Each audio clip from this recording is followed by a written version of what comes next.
ನೋಡಿ ಫ್ರೆಂಡ್ಸ್, ಅಲ್ಲಿ statue of liberty ಇದೆ. ಈ ಥರ ಕ್ರೂಸರಲ್ಲಿ ನಾವು ಫಸ್ಟು ಬಂದಿದ್ವಿ. ಬಂದು ಒಂದ್ಸರಿ ಇಳಿಸೋಗಿದ್ದಾರೆ. ಮ್ಯೂಸಿಯಂ ನೋಡಿ ಅಂಥೇಳಿ ಇದೆ. ನನ್ನ ಬ್ಯಾಕ್ ಸೈಡಲ್ಲಿ ಕೂತಿದ್ದೀನಲ್ಲ, ಇದೇ ಮ್ಯೂಸಿಯಂ ಆಯಿತಾ. ಎಲ್ಲ ನೋಡ್ಕೊಂಡು ಬಂದು ಕೂತಿದ್ದೀವಿ. ಸೊ ಇದು ಫ್ರಂಟ್ ವ್ಯೂ. ಈಗ ಮತ್ತೆ ಅದರಲ್ಲಿ ಹತ್ಕೊಂಡು ಹೋಗ್ತೀವಿ. ಅದು ಹಾಫ್ ಆನ್ ಅವರ್ಗೆ ಒಂದು ಸರಿ 1 ಅವರ್ಗೆ ಒಂದು ಸರಿ ಬರುತ್ತೆ. ಮತ್ತೆ ಕರ್ಕೊಂಡೋಗಿ ನಮ್ಮನ್ನು ಸ್ಟ್ಯಾಚ್ಯೂ ಲಿಬರ್ಟಿಗೆ ತೋರಿಸುತ್ತೆ. ಅಲ್ಲಿ ಏನೇನಿದೆ ಅಂತ ಆಮೇಲೆ ತೋರಿಸ್ತೀನಿ. Okay, hi friends. Hi friends. Hi friends, statue of liberty ಹತ್ರನೇ ಬಂದಿದ್ದೀವಿ. ಬ್ಯೂಟಿಫುಲ್ ಆಗಿದೆ. ಆ ಲೇಡಿ ಅಂತೂ ಏನು ಚೆನ್ನಾಗಿದ್ದಾಳೆ ಗೊತ್ತಾ.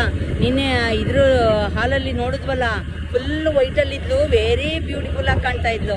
Very beautiful.